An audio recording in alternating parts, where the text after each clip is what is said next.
Tiga. Dah. Okay, baik. Assalamualaikum.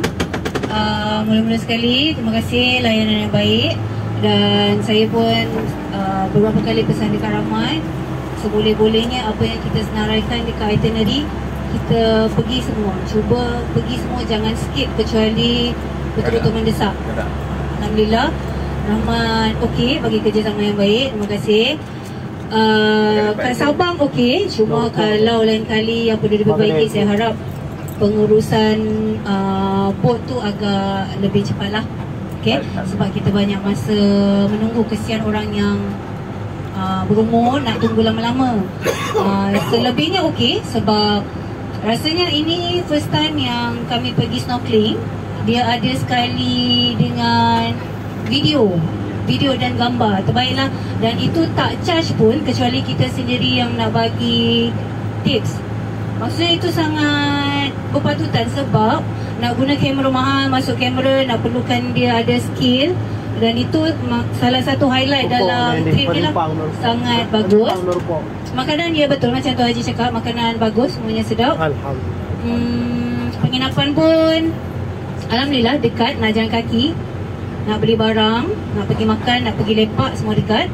Kecuali ada bilik-bilik yang macam tu Haji katakan tadi. Alhamdulillah, Rahmat bila saya cakap bilik tu ada komplain, bila kita balik daripada Sabang, bilik tu dia keluarkan daripada list kita. Dia tak bagi lagi bilik tu untuk tim kita. Alhamdulillah, maksudnya setiap apa yang kita bagi komen dekat Rahmat, Rahmat cepat ambil tindakan. Masya-Allah. Almaklumlah cucu ulama. Masya-Allah. Allahu Akbar. Lagi satu info daripada guide kita, Musafir. Sangat informatif.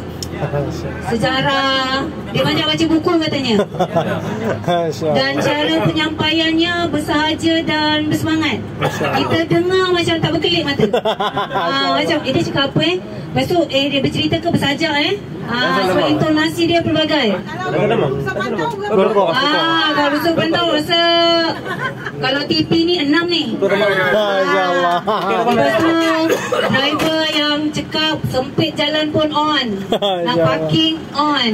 Bagus, alhamdulillah. Terima kasih Mandu dengan Syirma untuk keselamatan kami. Alhamdulillah. Akhir sekali, alhamdulillah trip kita dah sampai penghujung. Kita akan naik flight sekejap lagi.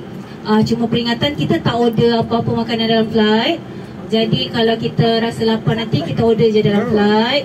Terlebih terkurang daripada saya minta halal. Daripada awal kita berurusan, daripada mula trip ni rasa 10 orang je. Ya. Kan? Dah jadi 22 orang. Alhamdulillah, Rahmat mampu menangani. Makanya Rahmat pun minta maaf yang terakhir kenapa yang tambahan itu kita mendapatkan kamera yang agak ke atas. Seperti di Sabang kita dapat sea view, seperti di My Home kita dapat yang superior. Itu yang terakhir.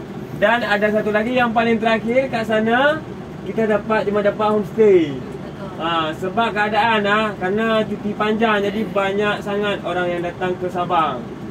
Memang tak ada bisa Rahmat lakukan lagi. Okey, yang terakhir kalinya trip Rahmat best. Masya-Allah. Alhamdulillah. Terima kasih semua.